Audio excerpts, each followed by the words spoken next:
ಕ್ಲೀನಾಗಿ ಕಾಣ್ತಾ ಇದೆ ಮೇಡಮ್, ಸ್ವಲ್ಪ ಫ್ರೀ ಆಗಿದೆ, ಏನು ಟೆನ್ಷನ್ ಇಲ್ಲ ಇವಾಗ ಟ್ರಾಫಿಕ್ಗೆ. ಮೊದ್ಲಾಗಿತ್ತು.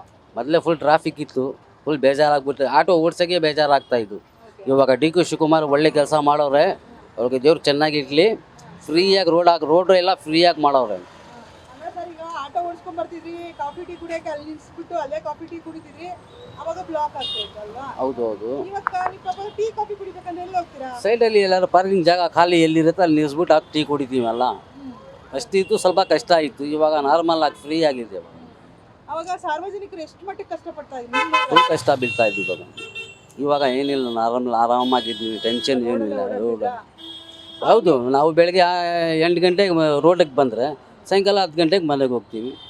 ರೋಡಲ್ಲಿನೇ ಆರಾಮಾಗಿರ್ತೀವಿ. ಗಾಡಿ ಓಡಿಸ್ಬೇಕು, ರೋಡ್ಗೆ ಕಾಲ್ಗೆ ನಿಮ್ ಗಾಡಿಗೆ ಸಿಕ್ತಿದ್ರೆ ಎಷ್ಟು ಬೇಜಾರ್ ಮಾಡ್ಕೊಂತೀವಿ. ಹೌದು ಹೌದು. ಇವಾಗ ಏನಿಲ್ಲ, ಫ್ರೀ ಆಗಿದೆಲ್ಲ, ಟೆನ್ಷನ್ನೇ ಇಲ್ಲ ಇವಾಗ. ಗಾಡಿ ಓಡಿಸೋಕ್ಕೆ ಆರಾಮಾಗಿ ಓಡಾಡ್ಬೋದು. ಒಳ್ಳೆ ಕೆಲಸ ಮಾಡಲು ಡಿ ಕೆ ಶಿವಕುಮಾರ್. ನಾವು ಇಲ್ಲಿಯರು, ನಾವು ಇದ್ದಿದ್ದು ಮೈಸೂರು, ಇವಾಗ ಇಲ್ಲಿ ಬಂದು 35 ವರ್ಷ ಆಯಿತು. ಇಲ್ಲ ಇಲ್ಲ, ನಾವು ಇರೋದು ಟ್ಯಾನಿ ರೋಡಲ್ಲಿ. ಇವಾಗ ಇಲ್ಲಿ ಟೆನ್ಷನ್ ಫ್ರೀ ಆಗಿ ಇವಾಗ ಆರಾಮಾಗಿದೆ. ಟೆನ್ಷನ್ ಇಲ್ಲ ಇವಾಗ. ಮಾಡಿರೋದು ಈಗ ಮಾಡಿರೋದು ಡಿ ಕೆ ಶಿವಕುಮಾರ್ ಒಳ್ಳೆ ಕೆಲಸ ಮಾಡಿರೋದು. ಏನ್ ಹೇಳ್ತೀರಾ ಸಚಿವರಿಗೆ? ಅವ್ರಿಗೆ ಏನಿಲ್ಲ, ಅವ್ನು ಚೆನ್ನಾಗಿರ್ಲಿ, ದೇವ್ರು ಚೆನ್ನಾಗಿ ಇಟ್ಲಿ ಇರಲಿ, ಅಷ್ಟೇ ಸಾಕು ನಮಗೆ. ನಿಮ್ಗೇನು ಅನುಕೂಲ ಮಾಡ್ಕೊಡ್ಬೇಕು? ನಮಗೆ ಏನೂ ಇಲ್ಲ, ಅವ್ರದ್ದು ನಮಗೆ ದುವಾ ಇದ್ದರೆ ಸಾಕು. ನಮ್ಮ ದುವಾ ಅವ್ರಿಗೆ, ಅವ್ರ ದುವಾ ನಮಗೆ ಇದ್ದರೆ ಸಾಕು, ಅಷ್ಟೇ ಸಾಕು ನಮಗೆ. ಏನೇ ಟೆನ್ಷನ್ ಇಲ್ಲ. ಅದು ಇದು ಏನೇನೋ ಇರ್ತಿತ್ತಲ್ಲ, ಸೊ ಹಾಗಾಗಿ ನೀವು ಹಂಗೆ ಬರ್ತಾ ಇದ್ದೀರಾ, ಅದು ರೂಢಿ ಆಗಿರೋ ತರ. ಹೌದೌದು. ಏನ್ ಹೇಳ್ತೀರಾ ಮ್ಯಾಮ್, ಇಷ್ಟು ಚೆನ್ನಾಗಿ ಆಗುತ್ತೆ ಅನ್ಕೊಂಡಿದ್ರಾ ನೀವೆಲ್ಲ? ಇಲ್ಲ ಇಲ್ಲ, ಚೆನ್ನಾಗಿದೆ. ಇದು ಹಿಂಗೆ ಮುಂದುವರೆದ್ರೆ ಸಾಕು, ಮತ್ತೆ ಆಕ್ಯುಪೈ ಆಗದಿದ್ರೆ ವೆಲ್. ಮೇಡಮ್ ನೀವು ಇಲ್ಲಿನವರೇನಾ? ಶಿವಾಜಿನಗರ? ಇಲ್ಲ ಇಲ್ಲ ಇಲ್ಲ, ಶಿವಾಜಿ ರಾಜಾಜಿನಗರ. ಓಕೆ, ಇಲ್ಲಿ ಕೆಲ್ಸಕ್ಕಂತ ಬರ್ತೀರಾ? ಇಲ್ಲ ಇಲ್ಲ, ಒಂಚೂರು ಏನೋ ಕೆಲಸ ಇತ್ತು ಅಂತ, ನಾಟ್ ವರ್ಕ್ ಏನಿಲ್ಲ, ಸುಮ್ಮನೆ ಹಾಗೆ. ಬಟ್ ಯಾವಾಗಲೂ ಇಲ್ಲಿಗೆ ಬರ್ತಿದ್ರಿ?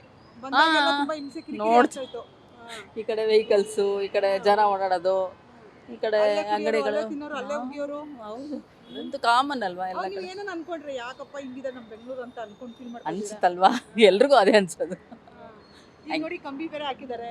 ಹಾ ಹೌದು, ಇದನ್ನ ನಾನು ಅಬ್ಸರ್ವೇ ಮಾಡಿರ್ಲಿಲ್ಲ. Okay, very nice. ಕಂಬಿಗಳು ಹಾಕಿದ್ದಾರೆ. ಇಷ್ಟು ದೊಡ್ಡ ಮಟ್ಟದಲ್ಲಿ ಮ್ಯಾಮ್, ಫುಟ್ಪಾತ್ ಅನ್ನೋದು ನಮ್ಮ ಹಕ್ಕು, ನಮ್ಮ ಸಾರ್ವಜನಿಕರ ಹಕ್ಕು ಅನ್ನೋದು ನಿಮ್ಗೆ ಗೊತ್ತಾಗಿದೆ ಯಾವಾಗ? ಯಾವಾಗಲೂ ಗೊತ್ತು, ಬಟ್ ಪ್ರೊಟೆಸ್ಟ್ ಮಾಡಕ್ ಆಗ್ತಿರ್ಲಿಲ್ವಲ್ಲ. ಸೊ ಯಾವಾಗಾದ್ರೂ ಕೇಳ್ಕೊಂಡಿದ್ರ ನಮ್ಮ ಫುಟ್ಪಾತ್ ನ ಓಡಾಡಕ್ ಜಾಗ ಮಾಡ್ಕೊಡಕ್ಕೆ ಹೇಳಪ್ಪ ಅಂತ? ಇದಕ್ಕೆಲ್ಲ ದೇವ್ರನ್ನ ಕೇಳ್ಕೊಳಂಗಿಲ್ಲ, ನಾವೇ ಏನಾದ್ರು ಮಾಡ್ಬೇಕಾಗಿತ್ತು, ಯೂತ್ಸ್ ನಿಮ್ಮ ತರಹ. ಬಟ್ ಅವಾಗ ಆಗಲಿಲ್ಲ. ಸೊ ಮಾಡಿಸಿದವ್ರು ಎಲ್ರಿಗೂ ಪ್ಲಸ್ ನಿಮ್ಗಳಿಗೂ ಥ್ಯಾಂಕ್ ಯು ಸೋ ಮಚ್. ಇವ್ರ ಸಚಿವರಿಗೆ ಏನು ಹೇಳ್ತೀರಾ? ಅದೇ thank you so much sir, ಹಿಂಗೆ ಕಂಟಿನ್ಯೂ ಆಗಲಿ ಅಂತ ಒಂದು ಬೇಡಿಕೆ, ಒಂದು ನಮಸ್ಕಾರ. ಇನ್ನು ಫುಟ್ಪಾತ್ ವಿಚಾರವಾಗಿ ಯಾವ ಥರ ಒಂದು ಅಭಿವೃದ್ಧಿಗೆ ಬೇಕು ಅಂತೀರಾ? ಅದೇ ಇನ್ನು ಸ್ವಲ್ಪ ಮೇಂಟೈನ್ ಮಾಡಬೇಕು ಅನ್ಸುತ್ತೆ. ಯಾವ ಥರ ಮೇಂಟೈನ್?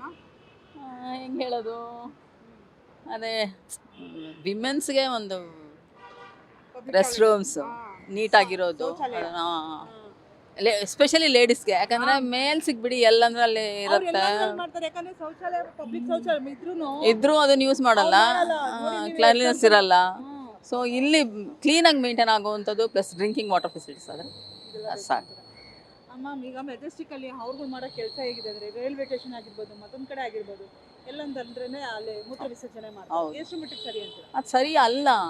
ಎಲ್ರಿಗೂ ಅವ್ರವ್ರ ಸಿವಿಕ್ ರೆಸ್ಪಾನ್ಸ್ ಇರಬೇಕಲ್ವಾ, ಸಿವಿಕ್ ಸೆನ್ಸ್ ಅನ್ನೋದು ಇರಬೇಕು. ಸೊ ಅವ್ರವ್ರಿಗೆ ಬರಬೇಕು, ಇದು ಯಾರ ಹೇಳ್ಕೊಡೋವಂಥದ್ದಲ್ಲ. ಈಗ ನೋಡಿ, ಲೇಡೀಸ್ ನೋಡಿ, ಎಷ್ಟೇ ಕಷ್ಟ ಆದರೂ ಅವ್ರು ಕಂಟ್ರೋಲ್ ಮಾಡ್ಕೊಳ್ತಾರೆ, ಬಟ್ ಮೇಲ್ಸ್ ಯಾಕೆ ಅಲ್ವಾ? ನಾವು ಅಲ್ಲೆಲ್ಲ ಹೋಗ್ಬೇಕಂದ್ರೆ ಮೂಗು ಮುಚ್ಕೊಂಡು ಹೋಗ್ತೀವಿ, ಕಾಲು ಇಡಕ್ಕಾಗಲ್ಲ, ಅಷ್ಟು ಗಲೀಜು ಮಾಡಿರ್ತಾರೆ. ಹೌದು, ಇರೋದು ಇಲ್ಲೇ ಸ್ವಲ್ಪ ವಾಸಿ ವಾಸಿ ಇವಾಗ